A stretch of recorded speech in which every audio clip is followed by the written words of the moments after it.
So you know those times when you go to nursery and there's something that you saw and you wish you would have gotten it?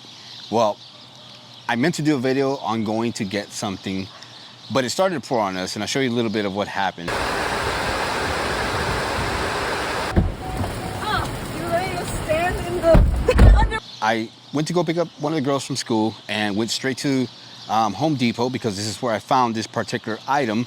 And Angie doesn't even know we got it, but we went to Home Depot and Angie saw this rose, and Angie's been looking for a rose for quite some time now for this hot and humid area, specifically a red rose.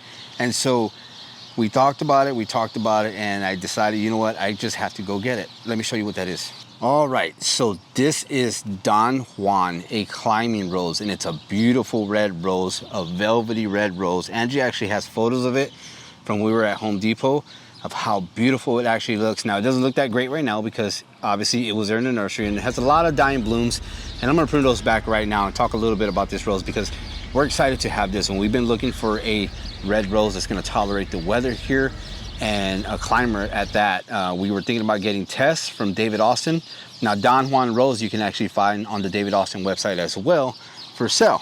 Okay, so I came out quickly to do this video because it started to pour on us when I went to go get it, and it looks like it's about to pour here, so it's getting a little bit dark, so I want to do this very quickly.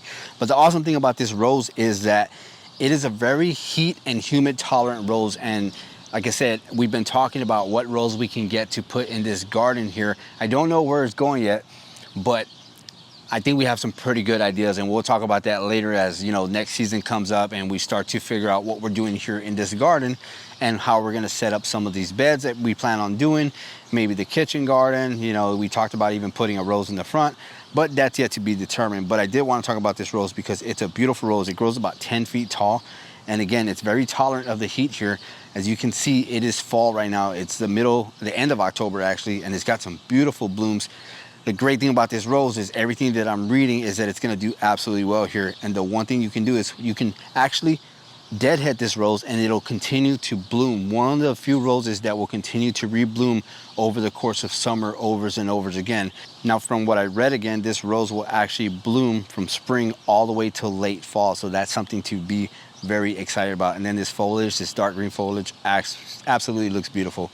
So I'm gonna go ahead and deadhead it real quick because like I said, we still have some warm weather here, and I think it's gonna rebloom again because I'm seeing a lot of growth here, a lot of foliage, and I can't wait to see what it does. The other thing about these roses here is that they grow on long stems, so they're great for cut flowers, and that's something that definitely excites me because lately we have been cutting a lot of the roses. Amberlyn has been coming out and cutting a lot of roses for you know, vases and things of that nature. So I think this is gonna be a great rose. I've seen pictures of it and it's completely full of roses.